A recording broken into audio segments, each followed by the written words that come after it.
영생하도록 솟아나는 샘물이라는 제목으로 하나님의 말씀 전하도록 하겠습니다. 오늘 우리가 읽은 요한복음 4장 말씀은 예수님께서 유대를 떠나 갈릴리로 향하는 도중에 일어났던 일입니다. 4절에 보시면은 그 중간에 사마리아를 통과하여야 하겠는지라, 예수님께서는 사마리아 땅을 통과하셔야 했습니다. 유대에서 갈릴리까지 최단 거리 코스는 이 사마리아 땅을 통과하는 길입니다. 그러나 어떤 학자들은 원래 유대인들은 사마리아 땅, 그 땅은 더러운 피가 섞인 그러한 족속이라고 생각하는 그러한 사마리아인들이기 때문에 그 땅을 밟지 않고 돌아서 갔다고 많이들 이야기하는데요. 그러나 요세푸스의 말에 의하면은 웬만한 유대인들은 개인의 편의상 이 땅을 지나갔다고 합니다. 그런데 오늘 사마리아를 통과하여야 하겠는지라, 이 말씀이 표현되어 있는, 강조되어 있는 것을 본다면은 예수님께서는 이 사마리아 땅을 꼭 통과하셔야 된다는 그러한 이유가 있다는 것을 알 수 있습니다. 여러분도 잘 알고 있다시피 이 4장에 등장하는 사마리아 여인을 만나기 위해서입니다. 우물가에 물을 기르러 온 사마리아 여인에게 예수님께서는 물 좀 달라고 말씀하시죠. 그러나 여인이 뭐라고 말합니까? 오늘 우리가 읽진 않았지만 9절 말씀에 사마리아 여자가 이르되 당신은 유대인으로서 어찌하여 사마리아 여자인 나에게 물을 달라 하나이까 하니 이는 유대인이 사마리아인과 상종하지 아니함이러라. 사마리아라는 단어는 단순히 이 여인이 사마리아 그 땅에 살고 있는 것뿐만 아니라, 지역에서만 살고 있을 뿐만 아니라 그 뿌리부터 사마리아인이었다는 사실을 성경은 말하고 있는 것입니다. 아시다시피 사마리아인들은 아수르에 멸망당한 북이스라엘 남은 사람들과 또한 거기에 강제 이주된 바벨론 메대 사람들 사이에서 태어난 후손들이었습니다. 정통 이스라엘이 아니라, 유대인들이 아니라 혼혈인이라는 것이죠. 피가 섞인 더러운 민족이라고 취급을 받았습니다. 또한 이들은 하나님에 대한 예배를, 그 구약 성경으로 받은 예배를 바벨론 신들과 섬기는 것을 혼합하여 혼합주의 종교를 믿고 있었습니다. 그래서 예배를 드릴 때 그들의 나름대로, 그들의 색깔대로 왜곡하여 예배를 드리고 있었습니다. 이런 이유로 1세기 초반까지 사마리아인들과 유대인들은 서로 적대적인 관계에 있었습니다. 그게 얼마나 극심했냐면 서로 죽이기까지 하는, 전쟁에 이르기까지 하는 그러한 상태까지 이르렀습니다. 예배를 이단적으로 드리는 족속, 또한 피가 섞인 족속, 더러운 족속이라고 생각하는 이 사마리아인들, 사마리아 여인은 예수님과 자신의 정체성을 이렇게 구분하고 있는 것입니다. 당신은 유대인, 나는 사마리아인, 이렇게 기준을 나누고 벽을 세우고 지금 말하고 있는 것입니다. 여인은 정체성이 자신은 사마리아인이라는 것을 지금 밝히고 있는 것입니다. 여기에는 유대인들이 자신의 민족을 무시한다는 그 내용이 깔려 있죠. 또한 이 여인은 다른 정체성도 가지고 있었습니다. 우리가 5절에 보시면 이 여인은 유대 시간으로 6시, 우리나라 시간으로 하면 정오입니다. 12시, 한낮의 시간인데, 팔레스타인의 이 한낮의 시간은 무더운 날씨라는 것을 알고 있죠. 도저히 사람이 지나갈 수 없을 만큼 뜨거운 태양열, 그리고 열기로 가득한 시간입니다. 보통 우물을 가는 시간은 선선한 오전과 또 늦은 저녁에 간다고 합니다. 그러나 이 여인은 가장 더운 정오에 이 물을 기르러 나왔다는 사실입니다. 왜 그랬을까요? 사람들의 눈을 피하고 사람들의 소리를 듣기 싫어서 혼자 우물가에 나왔다는 것입니다. 우리가 예수님께서 말씀하시는 18절에 그녀가 이미 다섯 명의 남자가 있었고 남편이 있었고 그것에 실패하여 지금 6번째 남자가 있는데 그 남자마저 진정한 결혼 관계가 아니라는 사실을 예수님께서 밝힌 것을 본다면은 우리는 이 여인이 5번이나 결혼 생활에 실패했다는 것을 알 수 있습니다. 여인이 실수했을 수도 있습니다. 남자가 또한 버렸을 수도 있습니다. 어찌됐든 이 여인은 5번의 결혼 생활에 실패했다는 사실입니다. 이 여인은 지금 이러한 정체성을 가지고 있습니다. 멸시받고 차별당하는 사마리아인이었고 결혼에 5번이나 실패한 지금 남자와도 제대로 된 관계가 유지되지 않는 연약한 정체성을 가진 그러한 사마리아 여인이었다고 하는 사실입니다.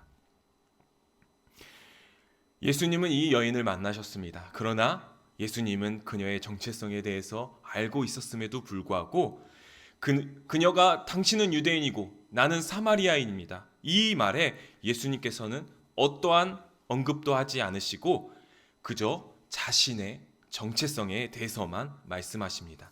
우리 한번 10절을 다시 한번 읽어볼까요? 10절입니다. 시작.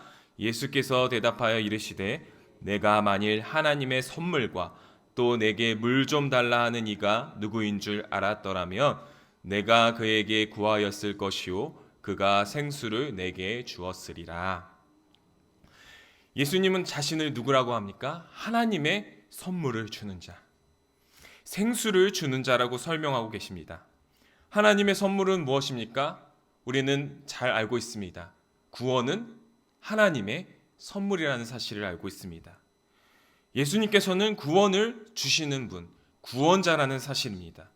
또한 우리는 생수가 무엇인지 알 수 있습니다. 그 생수는 구원으로 말미암은 위로와 평안, 세상이 줄 수 없는 위로와 평안, 그 은혜를 가리키는 것입니다.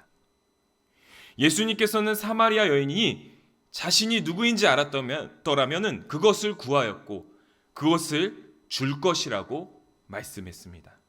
이 말씀은 그 여인이 지금 이 하나님의 선물인 구원이 예수님께서 주시는 생수가 필요한 여인이라고 밝히고 있는 것입니다. 멸시받고 차별당하는 사마리아인이라는 정체성, 결혼에 5번이나 실패한 여자라는 정체성, 그러나 우리 주님은 그러한 연약한 정체성, 그러한 것 상관없이 하나님의 선물을 받아야 하는 한 여인으로 오늘 사마리아 여인을 만난 것입니다. 사랑하는 연희교회 성도 여러분, 우리는 그 하나님의 선물인 구원을 우리가 받은 자인 줄 믿습니다. 세상이 줄 수 없는 생수를, 은혜를 먹고 마시는 자인 줄 믿습니다. 그것이 우리의 정체성입니다. 제가 맡고 있는 중고등부는 이제 본격적으로 이 아이들이 청소년기를 거치면서 정체성이 정립되어 가는 시기입니다. 안타까운 것은 많은 청소년들이 지금 자신의 정체성을 경제적인 부요함과 또한 외모에 이쁘고 또한 잘생기고 못생김 이러한 기준으로 또한 성적의 높고 낮음으로 자신의 정체성을 형성해 나가고 있습니다. 그것이 곧 그들의 정체성에 너무나도 많은 영향을 미친다는 사실이죠. 저도 그러한 사람에 속했었습니다. 비교의식과 제 정체성에 관한 혼란에 날마다 힘들어했던 그러한 시절을 보냈습니다. 마치 사마리아 여인의 정체성과 같은 것 같습니다. 그러나 때로는 우리 그리스도인들도 그리스도인이라는 정체성, 이 정체성을 올바로 세우지 못하고 잘못된 정체성에 사로잡힐 때가 많습니다. 기왕이면 가난한 그리스도인이 아니라 부자인 그리스도인, 기왕이면 세상에 떵떵거리며 살 수 있는 그러한 그리스도인으로서 우리가 추구하며 살아갈 때가 너무나도 많은 것 같습니다. 그러나 우리의 진정한 정체성은 세상의 그 무엇과도 비교할 수 없는 하나님의 선물, 구원을 거저 받은 자, 선물을 받은 자, 은혜를 누릴 수 있는 자인 줄 믿습니다. 이것보다 더 큰 은혜는 없을 것입니다. 이것과 바꿀 수 없는 세상의 것은 우리가 없는 줄 믿습니다. 교회도 마찬가지입니다. 우리는 구원받은 하나님의 백성들입니다. 교회에 어려움이 있을지라도 고난이 있을지라도 구원받은 하나님의 백성이라는 이 사실, 이 정체성이 우리는 흔들리지 않아야 한다는 것입니다. 지금도 우리는 말씀을 통하여, 예배를 통하여, 기도를 통하여 이 은혜의 생수를 마시고 있는, 구원받은 자로서의 그 기쁨을 누리고 있는 우리 연희교회인 줄 믿습니다. 눈에 보이는 것에 얽매여서, 과거에 얽매여서 구원받은 이 하나님의 교회라는 정체성을 잃어버리지 않는 우리 연희교회 되시길 주님의 이름으로 소망합니다. 우리 11절 우리 다 함께 읽어보도록 하겠습니다. 11절입니다. 시작. 여자가 이르되 주여 물기를 그릇도 없고 이 우물은 깊은데 어디서 당신이 그 생수를 얻겠사옵나이까. 사마리아 여인은 그러나 이 여인은 그 앞에 있는 자가 하나님의 선물을 줄 수 있는 자, 생수의 근원이 되시는 분이라는 사실을 모르고 있는 것 같습니다. 그런데 여기서 주여라는 말은 그래도 이 사람에게 무언가 얻을 게 있어서 주종관계를 표현하고 있는 것입니다. 높여주고 있는 것입니다. 그러나 아무리 살펴봐도 이 사람에게는 물이 없습니다. 아무리 살펴봐도 이 사람에게는 이 우물에서 물을 기를 수 있는 도구도 없습니다. 도리어 나에게 물을 달라고 요청하는 사람입니다. 그런데 어떻게 이 사람이 생수를 줄 수 있겠습니까? 이 여인은 너무나도 이상하게 여겼습니다.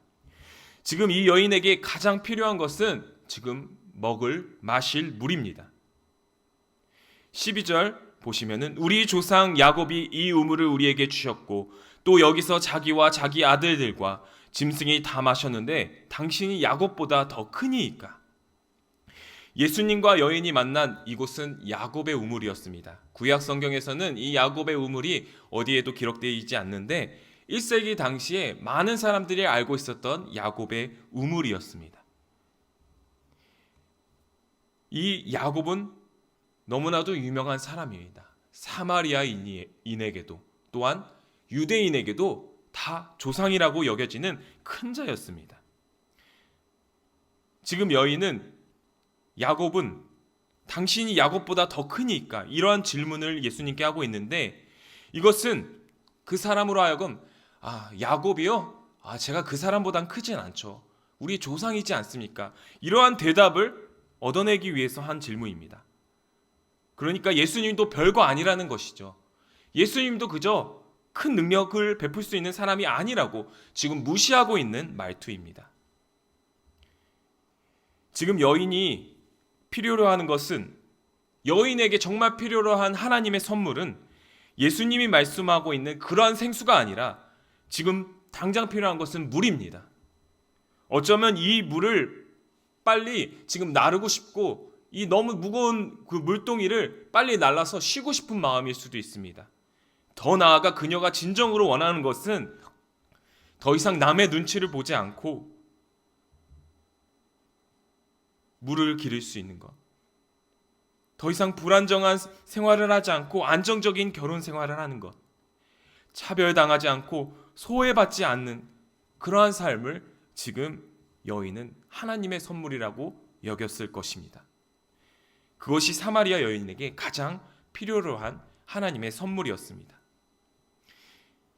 예수님께서 주시는 그 생수가 아니었습니다. 사랑하는 연희교회 성도 여러분, 여러분은 그리스도인으로서 오늘날 이 땅에서 가장 필요로 하는 것은 무엇입니까? 예배의 기쁨입니까? 구원의 감격입니까? 하나님의 은혜입니까? 우리는 때로는 하나님 앞에 나와서 그러한 것보다 돈, 집, 사람과의 관계의 문제 해결, 우리 가정의 문제 해결, 이것들을 먼저 하나님께 아뢰는 것 같습니다.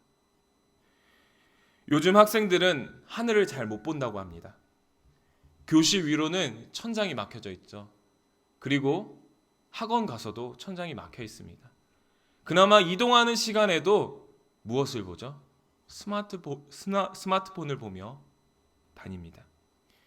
하늘을 바라보지 못하는 삶이 정말 각박한 삶이고 불쌍한 삶일 수도 있을 것 같아요. 그러나 이것은 마치 하늘의 기쁨을 누리지 못하고 이 세상 것에 얽매여 사는 우리 그리스도인의 모습과도 같다는 것입니다. 지금 이 시대 너무나도 살기 힘들잖아요. 영적인 문제 생각할 시간도 없는 것 같아요. 저는 여러분이 얼마나 힘들게 살고 있는지 다 알지는 못합니다. 그러나 그럼에도 불구하고 오늘 예수 그리스도께서는 생수가 그러한 땅의 것으로부터 나오는 것이 아닌 하늘의 기쁨으로부터, 예배의 기쁨으로부터, 구원받은 자로서의 감사와 은혜로부터 나온다는 사실을 우리에게 알려주고 있습니다. 그 하나님의 선물을 놓치지 않는 우리 연희교회 성도님들 되시길 바랍니다. 예배의 기쁨, 구원받은 자로서의 감사와 은혜를 이 자리에서 그 하늘의 기쁨을 누리시는 우리 연희교회 성도님들 되시길 바랍니다. 우리 마지막으로 우리 13절 14절 한번 읽어보도록 하겠습니다. 시작. 예수께서 대답하여 이르시되 이 물을 마시는 자마다 다시 목마르니여기요 내가 주는 물을 마시는 자는 영원히 목마르지 아니하리니 내가 주는 물은 그 속에서 영생하도록 솟아나는 샘물이 되리라. 아멘. 예수님과 사마리아 여인이 만났던 그 야곱의 우물가는 오랫동안 많은 사람들이 마실 물을 기르러 오던 곳이었습니다. 물을 기르러 왔습니다. 그러나 모든 사람들은 거기에서 물을 마시고 돌아갔지만 다시 목말라서 다시 물을 기르러 돌아온 곳이었습니다. 그러나 오늘 예수님께서는 야곱의 우물과 달리 영원히 목마르지 아니하는 물, 영생하도록 솟아나는 샘물을 주시겠다고 말씀하십니다. 예수님께서는 물에 대해서 말씀하시지만 그것은 사람들이 알고 있는 그러한 물이 아닙니다. 그것은 하나님으로부터 예수 그리스도에 의해 주어지는 물입니다. 이 물은 너무나도 효력이 있어서 주님은 그것이 사람 안에 거하면은 영생하도록 솟아나는 샘물이 된다고 말씀하고 계십니다. 우물과 샘물의 차이점이 있습니다. 우물은 그것을 흙으로 덮어서 땅으로 만들면은 못 쓰게 되는 그냥 땅이 되지만 샘물은 아무리 그곳에 흙을 덮어도 솟아나는 샘물은 계속 물이 나오게 되어 있습니다. 샘물이 끊이지 않는다고 하는 사실입니다. 영생하도록 솟아나는 샘물, 이것은 무엇일까요? 영생은 요한복음의 정말 중요한 주제입니다. 요한복음 17장 3절에 영생은 곧 유일하신 참 하나님과 그가 보내신 자 예수 그리스도를 아는 것이니이다. 여기서 아는 것은 단순한 지식적인 아는 것을 말하는 것이 아닐 것입니다. 전인격적으로 하나님을 아는 것, 예수님을 아는 것을 뜻합니다. 그러므로 영생하도록 솟아나는 샘물, 그것의 의미는 무엇이냐? 하나님과의 인격적인 만남, 그의 아들 예수 그리스도와 인격적으로 만나는 것을 말한다는 사실이죠. 며칠 전 우리 교회 한 집사님과 꽤 긴 시간 동안 이야기를 나눈 적이 있습니다. 그분은 연희교회에서 하나님을 만나신 분이라고 고백했습니다. 하나님을 만났던 그때의 기억을 잊을 수가 없다고 합니다. 너무 잊을 수가 없어서 여기에서 몇 분단 몇 번째 줄에서 하나님을 만났다고 그것까지 기억하고 계시는 분이었습니다. 사실 그 집사님은 가족들에 의해서 억지로 교회에 나오던 분이었습니다. 그분은 정말 과거에 너무나도 좋았던 목사님들이 많았잖아요. 그 목사님들이 여기에서 설교를 하셨는데도 불구하고 그 설교가 들리지 않았다고 합니다. 졸렸다고 합니다. 재미없었다고 합니다. 그냥 예배 자리에 나와서 졸다가 돌아가던 그러한 분이었다고 합니다. 그런데 어느 날 뜻하지도 않게 이 집사님은 예배 시간에 하나님을 만났다고 합니다. 하나님을 만난 그 경험 이후로 자신의 인생이 달라지고 진정한 신앙의 기쁨을 누릴 수 있는 그러한 신앙인이 되었다고 저에게 눈물로써 고백하셨습니다. 사랑하는 연희교회 성도 여러분, 여러분도 이와 같은 경험이 있으신 줄 믿습니다. 이 자리에서 혹은 다른 자리에서 하나님을, 예수님을 만난 경험이 있을 것입니다.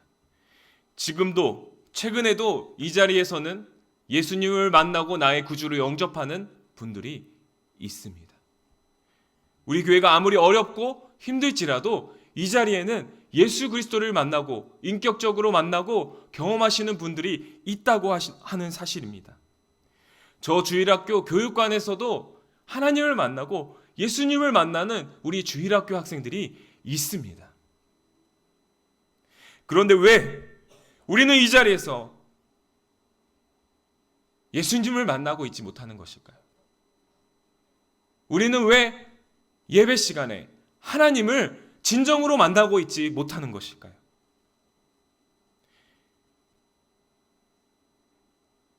구원받은 백성으로서의 정체성이 흔들리고 하나님의 선물, 다른 하나님의 선물을 구하고 있는 우리의 모습이 있기 때문이지 않을까 생각이 듭니다. 영생하도록 솟아나는 그 샘물을 바라보지 않고 야곱의 우물을 바라보고 있는 우리의 모습이 있어서 그렇지 않는가 싶습니다. 우리 한번 마지막으로 28절을 한번 읽어보도록 하겠습니다. 28절입니다. 시작. 여자가 물동이를 버려두고 동네로 들어가서 사람들에게 이르되. 예수님과의 대화 끝에 사마리아 여인은 여러분도 알고 있다시피 예수님을 유대인에서 선지자에서 메시아 그리스도로 영접하게 되었습니다. 예수님을 메시아 그리스도로 영접한 후에 이 여인이 가장 먼저 보인 행동이 무엇일까요? 물동이를 버려두고 동네로 뛰어간 것입니다. 사람들에게 내가 그리스도를 만났다 전한 것입니다. 요한은 물동이를 내버려 두고라는 표현에 집중하고 있습니다. 지금 사마리아 여인은 구원자 예수님을 만나고 처음으로 자기에게 가장 시급한 물에 집중하고 있는 것이 아닌, 자신의 어려운 환경에 집중하고 있는 것이 아닌 예수님을 바라보고 있습니다. 그 물을 잊어버렸습니다. 그 어려운 현실을, 문제들을 잊어버렸습니다. 지금 사마리아라는 그 정체성, 결혼에 5번 실패했다는 그 정체성을 잊어버리고 예수님만을 바라보고 있습니다. 그 구원자 예수 그리스도를 만난 기쁨을 견딜 수가 없어서 메시아를 만났다는 그 감격 때문에 그녀는 물동이를 버려두고, 자신이 소중히 여겼던 그 물동이를 버려두고 예수님을 바라보고 있습니다.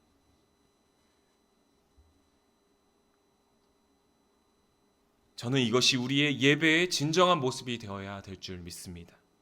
사랑하는 연희교회 성도 여러분, 고개를 드십시오.